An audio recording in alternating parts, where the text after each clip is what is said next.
함께 읽은 본문 중심으로 진짜 나를 찾아서 라고 하는 제목으로 함께 은혜를 나누도록 하겠습니다. 지금 현재의 나도 나이지만 하나님께서 진짜로 계획하신 우리의 모습이 있다는 거예요. 지금 우리의 모습과 장차 완성된 우리의 모습과는 굉장한 차이가 있을 거예요.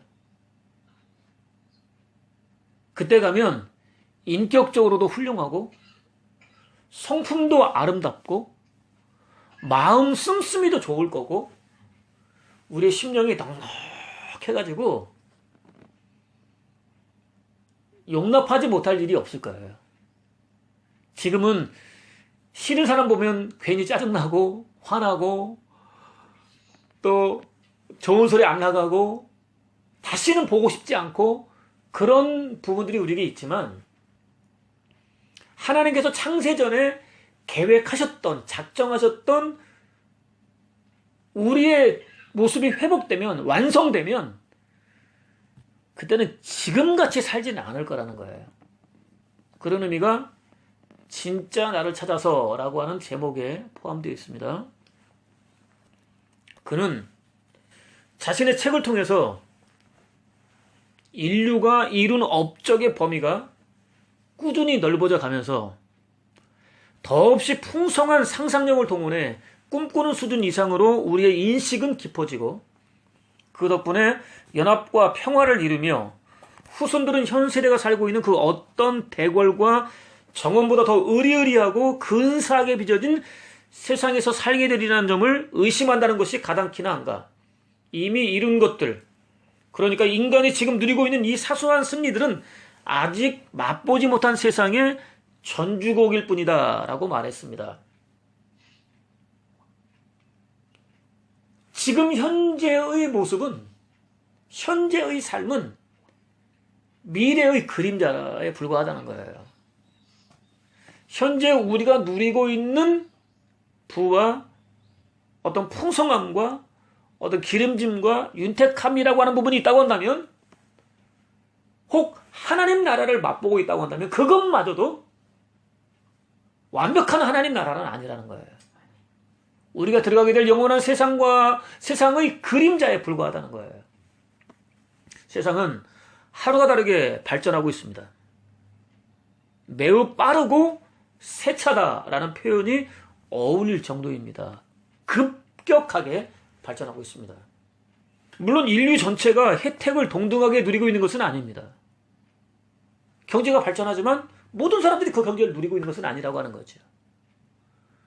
환경 좋아지고 있지만, 물론 이 빽빽하게 사람들이 살고 있지만 사실은 환경은 좋아지고 있는 거예요. 옛날에 비하면.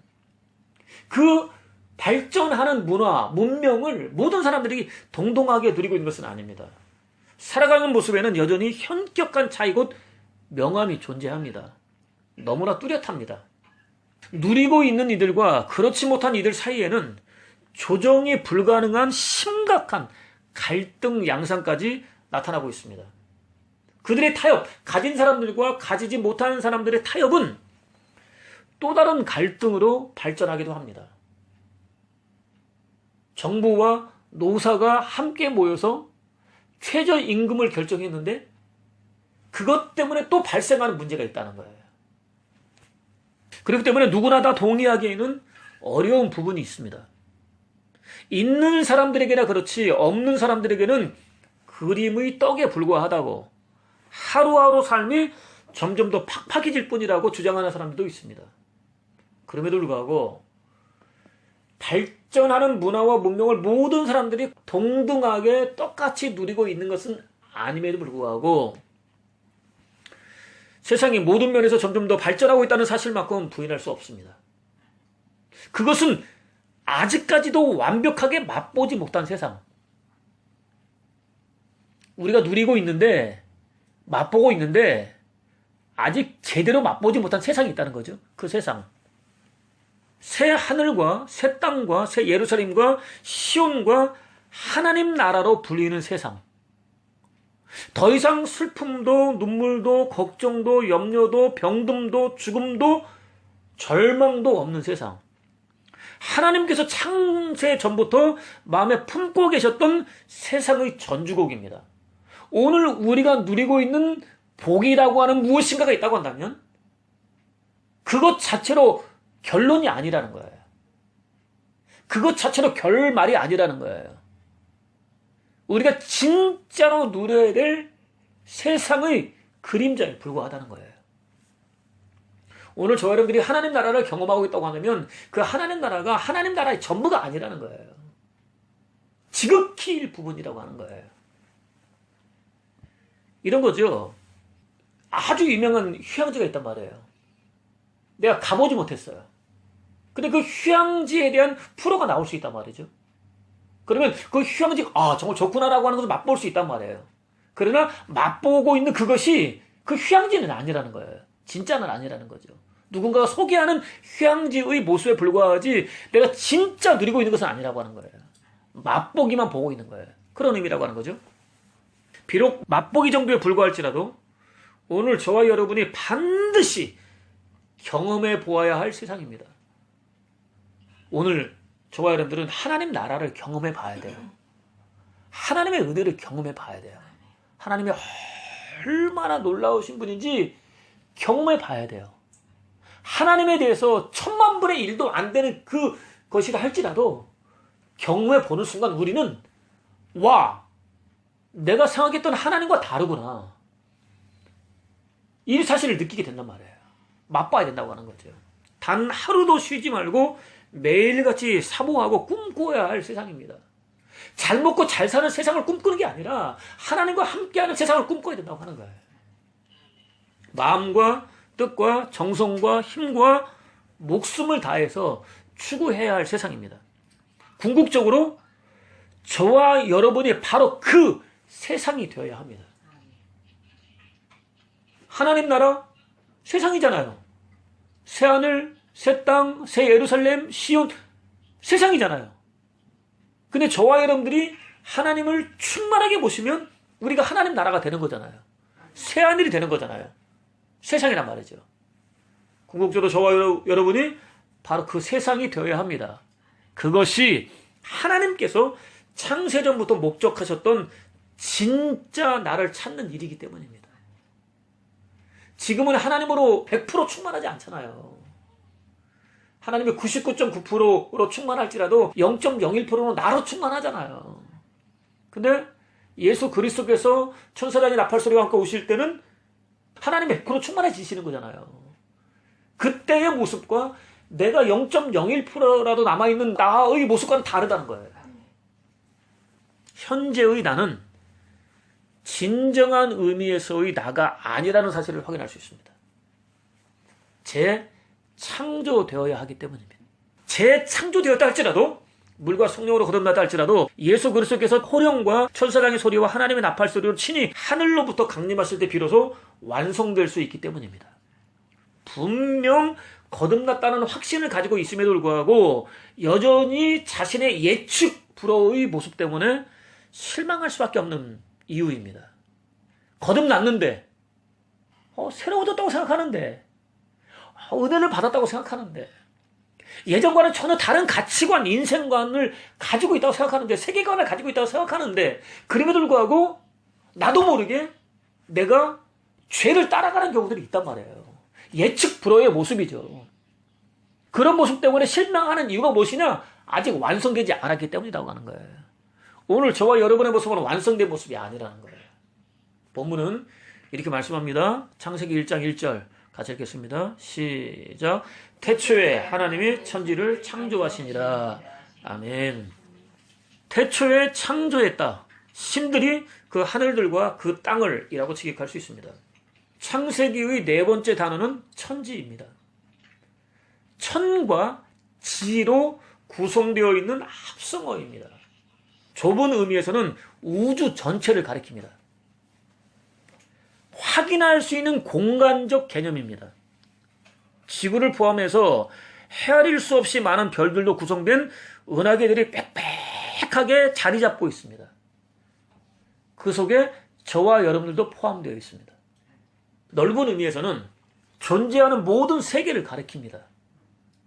보이는 물질 세계와 보이지 않는 영적 세계까지 두루 포괄하는 개념입니다. 성막에서 볼 때 안뜰과 성소와 지성소를 말합니다. 천지는 성막이라고 생각하시면 되는 거예요. 안뜰과 성소와 지성소를 의미한다라고 생각하시면 되는 거예요. 보이는 세계가 보이지 않는 세계를 통틀어서 천지라고 한다는 거예요. 특히 영역 성경들은 천지를 하늘들과 땅으로 번역합니다. 그냥 단순한 하늘들과 땅이 아닙니다. 어느 날 우연히 발생한 우발적인 일 때문에 생겨나게 된 결과물이 아닙니다. 이 우주는, 천지는 유물론을 주장하는 과학자들이 빅뱅이라고 하는 대변화를 통해서 어쩌다 보니까 생겨난 그런 결과물이 아니라고 하는 거예요. 분명한 의도와 목적을 이루기 위해서 창조된 바로 그 하늘들과 바로 그 땅입니다. 딱 하나뿐입니다. 다른 그 무엇으로도 대체할 수 없습니다. 그만큼 특별합니다. 독특합니다. 고유합니다. 존재의 궁극적 원인은 하나님입니다. 하나님은 모든 것의 1차 원인이라고 그랬어요. 존재하는 모든 것의 원인은 하나님입니다. 제가 존재하게 된 원인은 하나님입니다. 여러분이 존재하게 된 원인 하나님입니다. 하나님께서 저와 여러분들을 존재하게 하셨다고 하는 거예요. 존재의 궁극적 원인은 하나님입니다. 저와 여러분이 존재할 수 있었던 궁극적 원인 역시 하나님입니다. 하나님께서 창세전부터 의도와 목적을 가지고 마음에 품고 계셨습니다. 비록 보이지는 않았지만 하나님 안에는 존재했습니다. 저와 여러분의 생각은 어디에 존재합니까? 우리 안에. 우리의 계획도 우리 안에, 우리의 목적도 우리 안에, 우리의 의도도 우리 안에. 나쁜 것이든 좋은 것이든 우리의 모든 의도와 목적은 우리 안에 존재하는 거죠. 보이지 않았지만 하나님 안에는 존재했습니다. 드디어 하나님께서 정해놓으신 때가 이르렀습니다. 하나님께서는 마음에 품고 계셨던 바로 그 하늘들과 바로 그 땅을 너라고 콕 찍어서 지명하셨습니다. 불러내셨습니다. 당신이 정해놓으셨던 바로 그 자리에 있으라고 명령하셨습니다. 왜 제가 대한민국 전라도에서 태어났습니까? 왜 여러분은 중국에서 태어났습니까? 하나님께서 그렇게 계획하신 거예요. 왜 만났습니까, 우리가? 하나님께서 계획하신 거예요. 저는 한국에 살고 여러분은 중국에 살았는데 하나님께서 마음을 움직이셔가지고 역사하셔가지고 그 한 곳에 모이게 하셨고 거기서 모인 거예요. 거기서 우리 같이 예배드리고 하나님의 일을 행하고 있었던 것이고 지금은 한국에서 이렇게 예배드리고 있는 거예요. 하나님에 의해서 특별히 존재하게 되었습니다. 특별한 존재의 의미를 부여받았습니다. 지금 저와 여러분들이 무슨 일을 행해서 특별한 게 아니에요. 다른 사람들에게 인기가 있기 때문에 특별한 게 아니에요. 능력이 있기 때문에 특별한 게 아니에요. 돈이 많기 때문에, 명예가 있기 때문에 특별한 게 아니에요. 하나님께서 품고 계시다가 세상에 보내셨다고 하는 사실 자체만으로도 우리는 특별한 거예요. 선지자는 하나님을 이 일을 계획하시는 여호와, 이 일을 이루시고 성취하시는 여호와라고 소개했습니다. 하나님은 완전하십니다. 모자람이나 흠은 그림자조차도 찾을 수 없습니다. 이 일을 계획하십니다. 이 일을 이루십니다. 이 일을 완벽하게 성취하십니다. 하나님에게 있어서 모든 사건, 사고들은 하나같이 반드시 될 수밖에 없는 필연입니다. 저와 여러분들의 만남은 우연이 아니고 필연입니다. 저와 여러분들이 이곳에 모인 것 우연이 아니고 필연입니다. 하나님의 작정 속에 포함되어 있는 거예요. 하나님의 계획하셨던 저와 여러분들을 만들어 가기 위해서 이 자리가, 이 시간이, 이 예배가 필요한 거예요. 어떤 일이든 선하고 아름다운 하나님의 창세전 작정에 따라서 발생합니다. 절대로 우발적일 수 없습니다. 즉흥적일 수도 없습니다. 뜻하지 않게 일어나는 우연일 수도 없습니다. 가능성이 희박하다고 말할 수도 없습니다. 희박하다는 표현 속에는 비록 지극히 적을지라도 일어날 수 있다는 가능성이 내포되어 있기 때문입니다. 아주 희박한 가능성 없겠어? 우연히 일어날 가능성 없겠어? 사람들 알았는데 그런 말조차 할 수 없다는 거예요. 이 일을 계획하시고 이루시고 성취하시는 여호와 하나님에게는 아주 전혀 절대 있을 수 없는 일이기 때문입니다. 받아들이기 어렵지만 사실입니다. 받아들이기 정말로 어렵지만 사실입니다. 예수께서 헤로드 왕 때 유다 베들레헴에서 태어나셨다. 요셉은 일어나 아기와 아기 어머니를 데리고 이집트로 와서 헤롯이 죽을 때까지 살았다. 이리하여 주께 선지자에게 명하여 내가 내 아들을 이집트로부터 불러내었다라고 예언하신 말씀이 이루어졌다. 나사렛이라는 동네에서 살았다. 이리하여 선지자들을 통해서 그를 나사렛 사람이라 부르리라 하신 예언이 이루어졌다라는 말씀에 따르면 예수 그리스도께서는 유다 베들레헴에서 태어나셨습니다. 당신을 죽이려는 헤롯을 피해서 이집트로 내려가셨습니다. 헤롯이 죽은 후에는 나사렛에서 어린 시절을 보내셨습니다. 어둠 속을 헤매는 백성이 큰 빛을 볼 것이다. 캄캄한 땅에 사는 사람들에게 빛이 비춰올 것이다. 내가 다윗의 정통 왕손을 일으킬 그날은 오고야 만다. 어금이 없다. 그는 현명한 왕으로서 세상의 바른 정치를 펴리라. 그를 왕으로 모시고 유다와 이스라엘은 살 길이 열려 마음 놓고 살게 되리다. 그의 이름은 여호와 우리의 의라고 불려지게 될 것이다. 라는 말씀에 따르면 하나님께서 선지자들을 통해서 선포하신 창세전 작정입니다. 왜 예수께서 베들레헴에 태어나셨느냐? 왜 예수께서 이집트로 도망가셨느냐? 왜 다시 이집트로부터 올라와서 나사렛이라고 하는 곳에 사셨느냐? 그것은 하나님의 뜻이다. 하나님의 작정이다. 하나님의 계획이다라고 하는 거예요. 왜 전라도에 태어났느냐? 왜 중국까지 갔느냐? 왜 다시 한국에 와서 예배 드리느냐? 하나님의 뜻이라는 거예요. 하나님의 계획이라는 거예요. 의도라는 거예요. 목적이라는 거예요. 이렇게 하나님의 작정만 이루어집니다. 우리의 의지가 전혀 필요 없다는 얘기 아니에요. 우리의 계획이 전혀 필요 없다는 게 아니에요.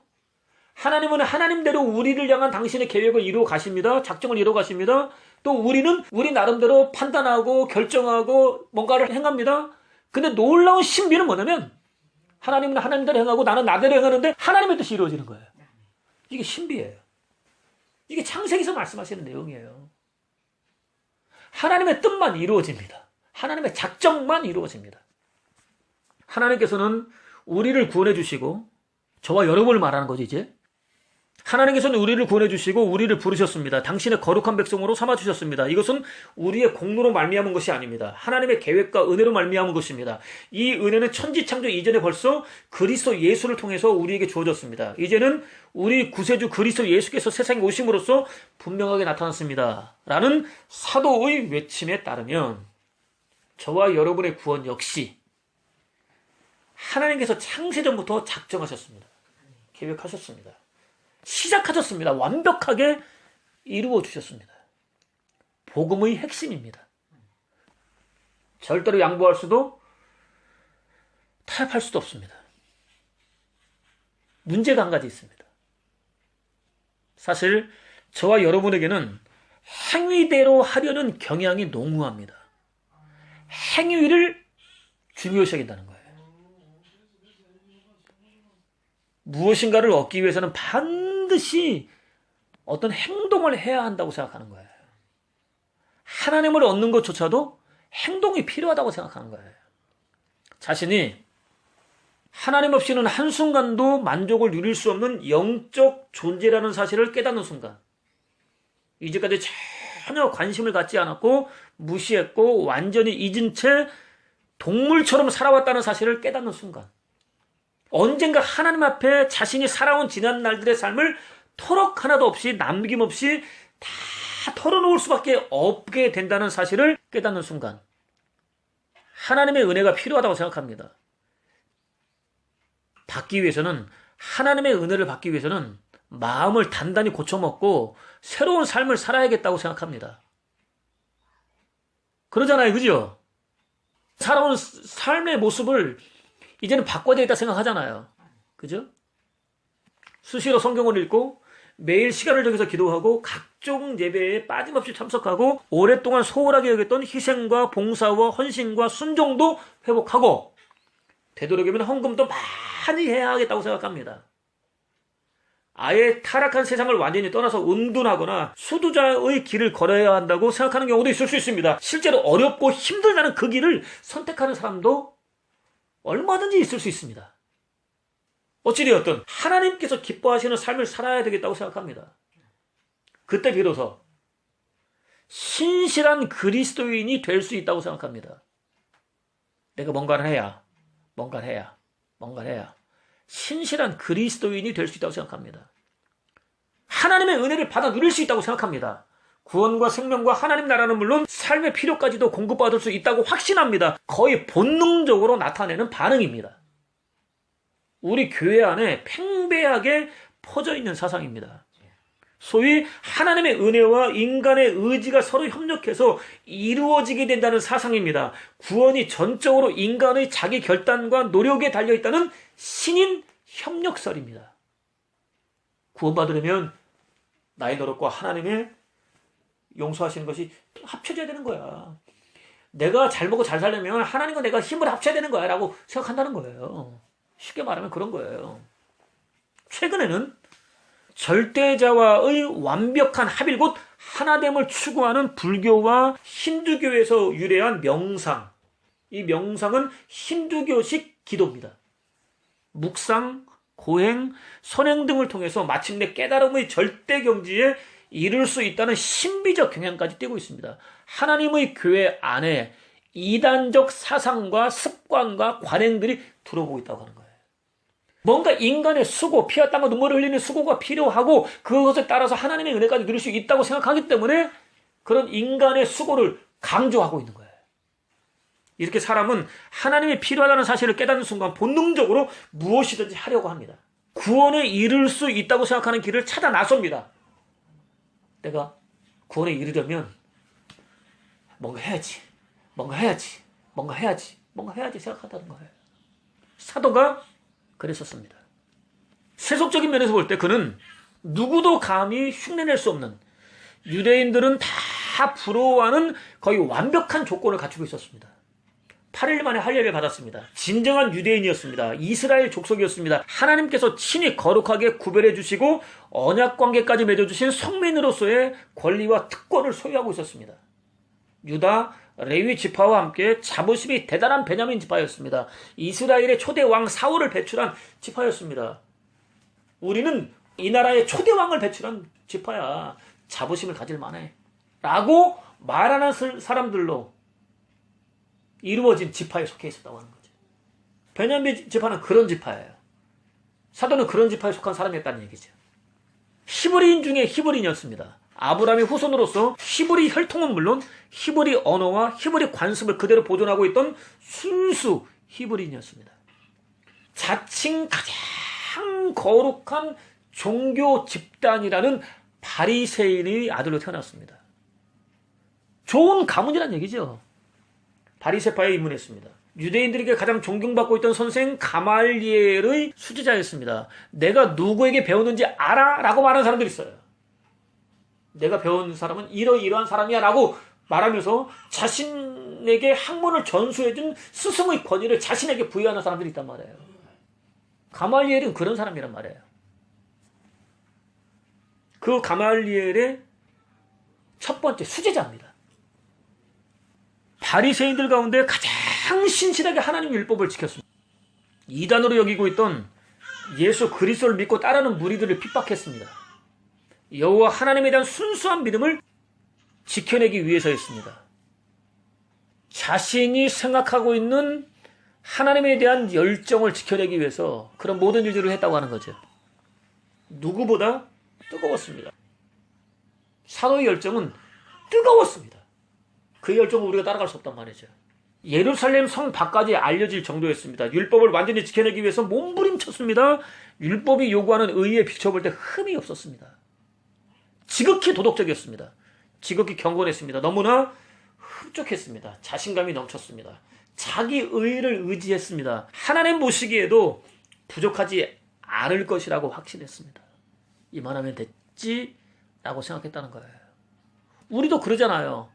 조금 경건하게 살면, 조금 기도 많이 하면, 조금 예배 열심히 참석하면, 봉사, 희생, 헌신 내가 만족할 만큼 하면 이 정도면 하나님 나를 기뻐하시겠지라고 생각한다는 거죠.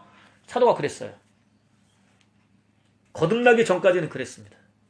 충분한 사유, 심연같이 깊은 심사숙고, 정확하고 오류가 전혀 없는 냉철한 판단, 확신으로 가득한 결정, 조금도 물러서지 않는 불굴의 의지, 쉬지 않는 실천을 통해 해보려고 했었습니다. 의의를 쟁취해 보려고 했었습니다. 그럼에도 불구하고 그렇게 몸부림쳤음에도 불구하고 자신을 구원할 수는 없었습니다. 참된 기쁨도 즐거움도 만족도 평안도 안식도 쉼도 곧 하나님 나라도 누릴 수 없었습니다. 필요하다고 하는 조건이란 조건은 다 갖추었는데 인생이 고달픈 거예요. 쉽지 않은 거예요. 무수히 많은 사람들이 던진 돌에 맞아서 피투성이가 된 채 죽어가는 스데반을 멀찍이서 지켜보면서도 전혀 감정의 변화가 없었습니다. 불쌍해하지도 않고 긍휼히 여기지도 않고 저렇게까지 죽일 필요가 있을까라고 생각하지도 않았다는 거예요. 오히려 그것을 의도했다는 거예요. 이제까지보다 훨씬 더 많은 그리스도인들을 잡아 매질하든지 죽여버리기 위해서 다메섹으로 달려갔습니다. 편협하고 왜곡된 확신이 얼마나 무섭고 끔찍한 결과를 초래하게 되는지 확인할 수 있습니다. 교회의 문제가 대두됐어요. 교회를 떠나는 사람들에 대한 얘기가 나왔어요. 그들 가운데 하나가 그렇게 말을 했어요. 교회를 떠난 사람들은 사단에게 휘둘리고 있는 것이다 라고 얘기를 했어요. 교회의 문제를 제기하고 교회의 어떤 정화를 요구하고 새로워지기를 요구하다가 또 요구하다가 도무지 더 이상 있을 수 없겠다고 하는 마음 때문에 교회를 나온 사람들을 그들이 사단의 손아귀에 놀아난다고 얘기를 했어요. 그들이 나갈 수밖에 없도록 했던 목사 역시 사단에게 휘둘리고 있는 건 아니냐라는 반론이 제기됐어요. 그때 그는 발끈했어요. 어떻게 목사가 사단에게 휘둘릴 수 있느냐라고 말했어요. 사단에게 휘둘리지 않을 수 있는 존재는 딱 한 분 하나님뿐입니다. 그런데 사람인 목사를 하나님 자리에 앉혀놓았던 거예요. 편협하고 왜곡된 확신이 얼마나 무섭고 끔찍한 결과를 초래하게 되는지 확인할 수 있습니다. 정말 간절한 마음으로 뜨거운 마음으로 교회의 변화를 요구하는 사람들을 사단의 하수인 정도로 매도하기까지 합니다. 영적으로 살아있는 진짜 하나님의 사람이라고 한다면 절대로 그렇게 할 수 없기 때문입니다. 누구도 죽도록 내버려둘 수 없기 때문입니다. 원수라 할지라도 그렇게 돌에 맞아 피투성이가 되지 죽고 나가도록 버려둘 수 없는 거예요. 진짜 저와 여러분들이 하나님의 사람이라고 한다면 그것을 바라보고 있을 수 없는 거예요. 그는 하나님의 의로우신 예수 그리스도를 악에 바칠 정도로 증오했습니다. 힘써 핍박했습니다. 가진 능력을 전부 다 동원했습니다. 하나님 앞에 자신의 옳음을 나타내 보이기 위해서 힘에 지나도록 몸부림쳤습니다. 그러면 그럴수록 그의 손에 죽어가는 사람이 많아졌습니다. 고난을 당하는 사람이 많아졌습니다. 신앙이 깊어지면 깊어질수록 내가 낮아지고 내가 죽어지고 내가 손해보는 게 많아져야 하는데 그는 그러지 않았다는 거죠. 완전히 반대였다는 얘기죠.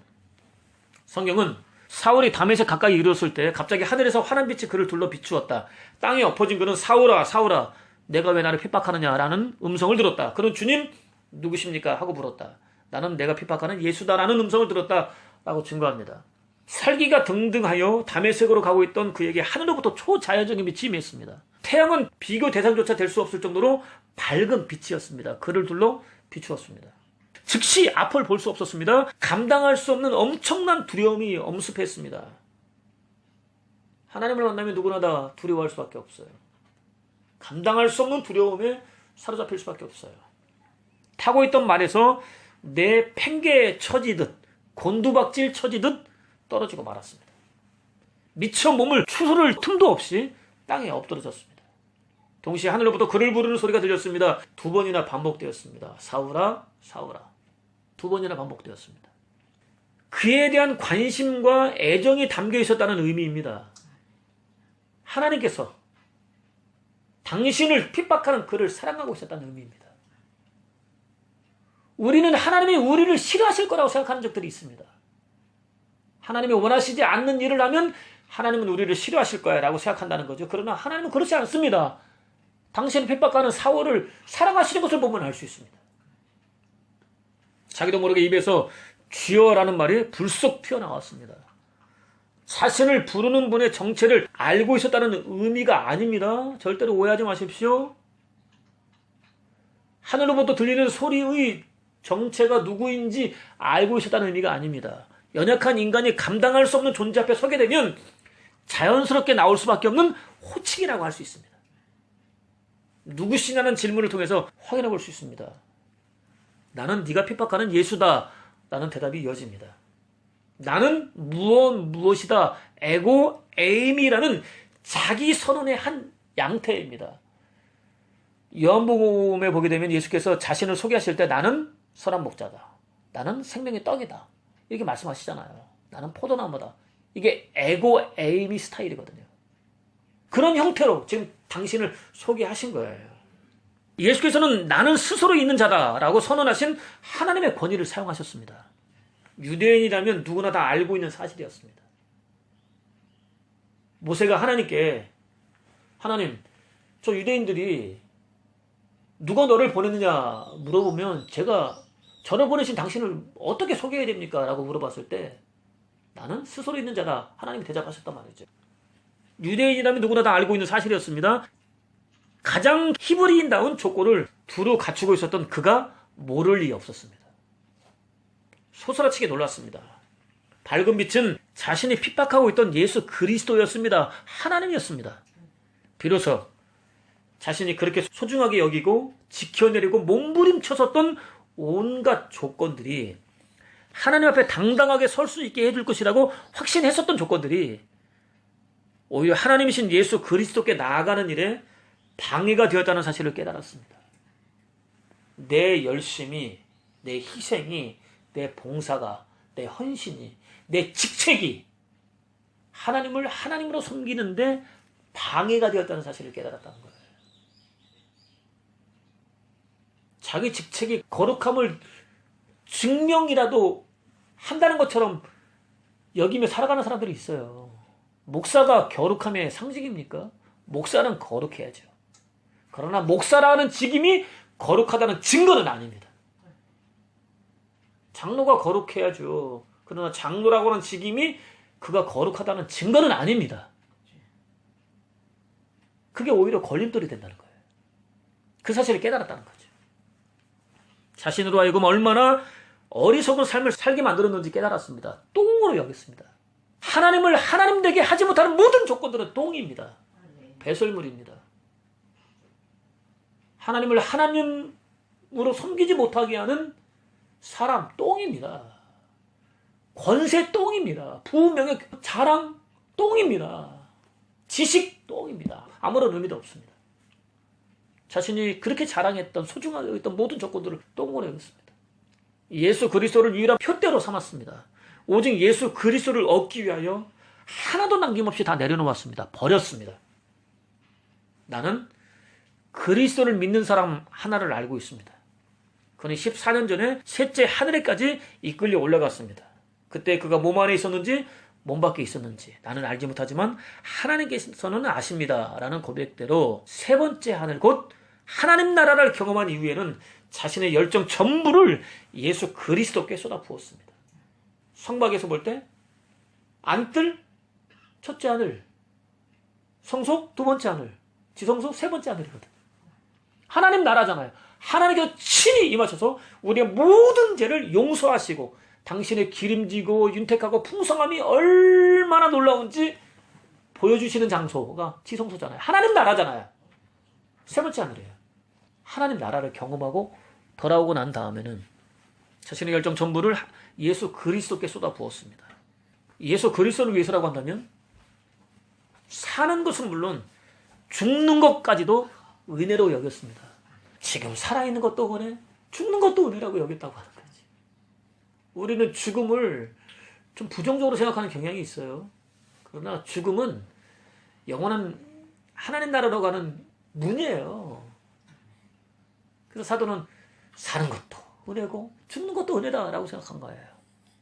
하나님께서 창세 전에 작정하셨던 진짜 자신을 찾았습니다. 드디어 하나님의 계획하신 그가 된 거예요. 아직 완성되지는 않았겠죠. 분명히 그가 된 거예요. 어떤 상황이 주어져도 너무나 기뻤습니다. 즐거웠습니다. 행복했습니다. 만족했습니다. 평안했습니다. 안식과 쉼을 누릴 수 있었습니다. 상황과 상관없이 기쁘고 즐겁고 감사한 거예요. 감동이 있는 거예요. 감격이 있는 거예요. 은혜가 있는 거예요. 상황은 나쁘지만 몸은 만신창이가 돼버렸지만 심령만큼은 영혼만큼은 하늘을 날고 있는 거예요. 오늘 저와 여러분들에게 필요한 은혜가 이거 아닙니까? 돈 필요 없다는 얘기 아니고 건강 필요 없다는 얘기 아니에요.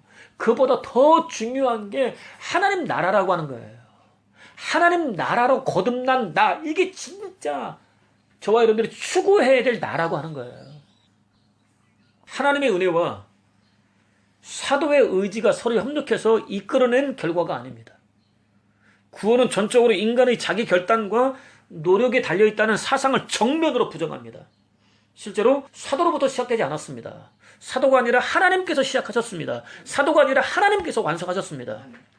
지극히 죄 친화적인 나 곧 죄, 죄 곧 나인 죄에 관한 한 대적할 능력이 티끌 만큼도 없는 그 결과 영원한 죽음과 저주와 꺼지지 않은 불과 유황이 타고 있는 못으로 던져질 수밖에 없었던 우리를 향한 하나님의 창세전 작정입니다. 저와 여러분을 위해서 창세 때부터 선포된 액면 그대로의 복음입니다. 그 하늘들과 그 땅이라는 표현 속에 담겨있는 비밀입니다. 하나님께서는 창세 전부터 저와 여러분을 마음에 품으셨습니다. 당신의 때가 되자 콕 찍어서 지명하셨습니다. 박종수 지명하셨습니다. 너 지명하셨습니다. 부르셨습니다. 있으라고 명령하셨습니다. 허물과 죄로 죽은 죄인들은 아무리 발버둥치고 이를 악물고 애를 써도 경험할 수 없는 은혜입니다. 저와 여러분은 당장 처해 있는 환경과 상황과 조건이 아무리 열악하다 할지라도 그것과 전혀 상관없이 하늘을 찌를 정도로 높은 자존감을 가져도 될 만큼 놀라운 존재로 지음받았습니다. 돈 때문에 자존감이 높은 게 아니고 명예가 있기 때문에 자존감이 높은 게 아니고 내가 무엇인가 어떤 조건을 완벽하게 갖췄기 때문에 자존감을 갖는 게 아니고 하나님에 의해서 존재하게 되었기 때문에 자존감을 가질 수 있다고 하는 거예요. 지으신 목적은 하나입니다. 하나님의 저와 여러분을 지으신 목적은 하나입니다. 이거 잊지 마셔야 돼요. 하나님으로 충만한 새 하늘, 새 땅, 새 예루살렘, 시온, 하나님 나라로 재창조하기 위해서입니다. 우리 주기도문 말씀 나누면서 하늘에 대해서 배웠어요. 하늘이 뭐죠? 하나님으로 충만한 상태. 하나님을 모신 상태를 일컬어서 하늘이라고 말했어요. 새 하늘과 새 땅과 새 예루살렘과 시온과 하나님 나라는 하나를 말하는 거잖아요. 한 가지잖아요.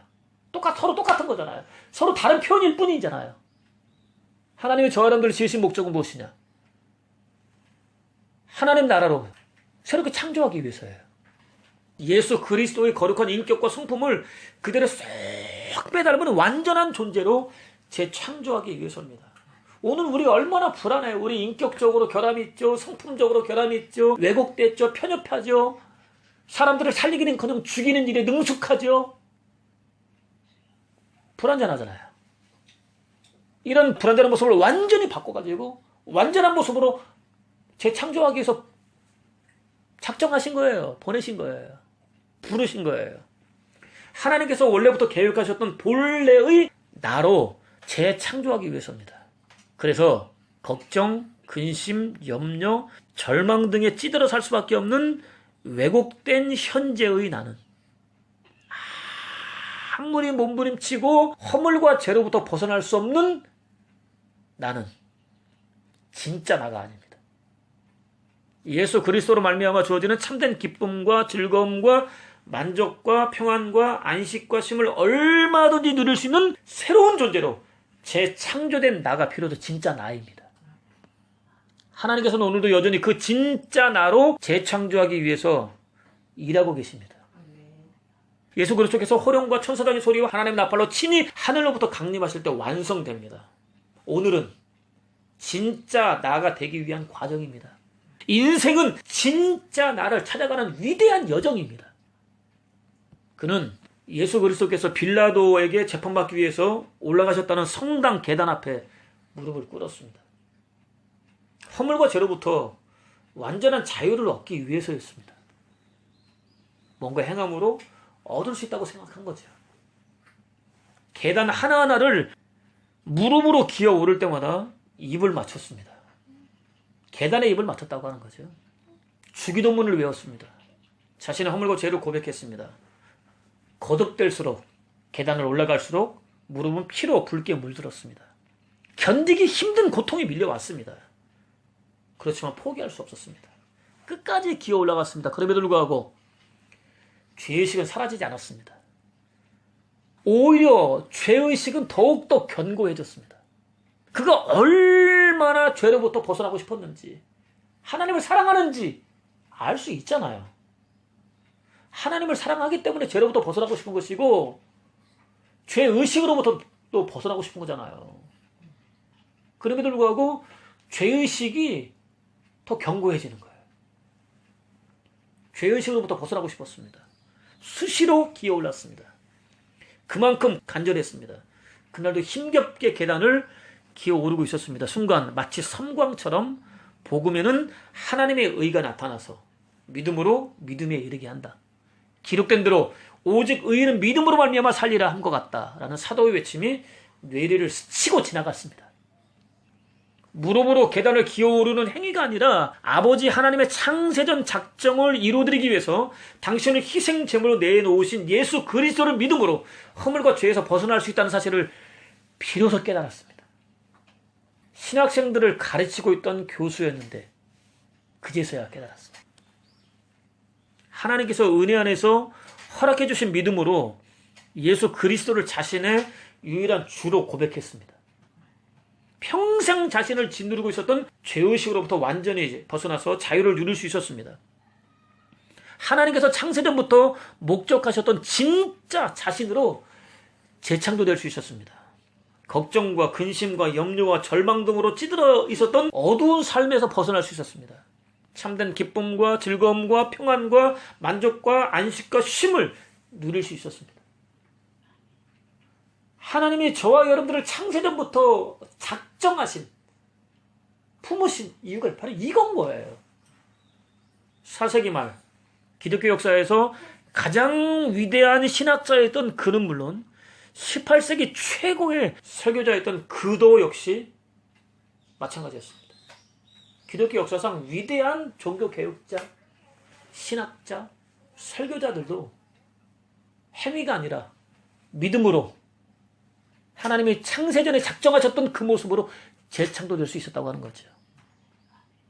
하나님께서 창세전부터 작정하셨던 자신이 될 수 있었습니다. 오늘 저와 여러분 역시 반드시 받아 누려야 할 은혜입니다. 기억하십시오. 오늘의 나는 진짜 나가 아닙니다. 인생은 하나님께서 창세전부터 마음에 품으셨던 진짜 나, 예수 그리스도 안에서 작정하셨던 진짜 나, 허물과 죄 때문에 오랫동안 잃어버렸던 진짜 나, 새로운 피조물로 거듭난 진짜 나를 찾는 여정입니다. 당연히 연단을 위한 고통이 따릅니다. 인내가 요구됩니다. 힘들지만, 어렵지만, 눈물 나지만, 고달프지만 살아내야 합니다.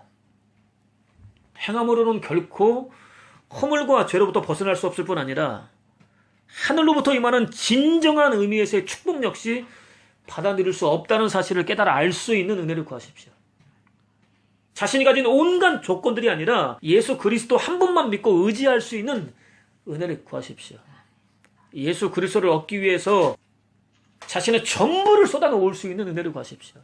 무엇보다 창세전부터 마음에 품으시고 당신의 때에 콕 찍어 지명하여 불러주시고 오늘도 여전히 창세전에 작정하셨던 나로 완성해 주기 위하여 일하고 계시는 하나님 한 분만 믿고 의지할 수 있는 은혜를 구하십시오. 그것을 통해서 예수 그리스도를 위해서라고 한다면 자신의 전부까지도 기꺼이 투자할 수 있는 복된 삶.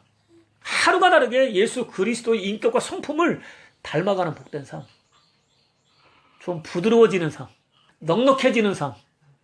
죽이기보다는 살리는 삶.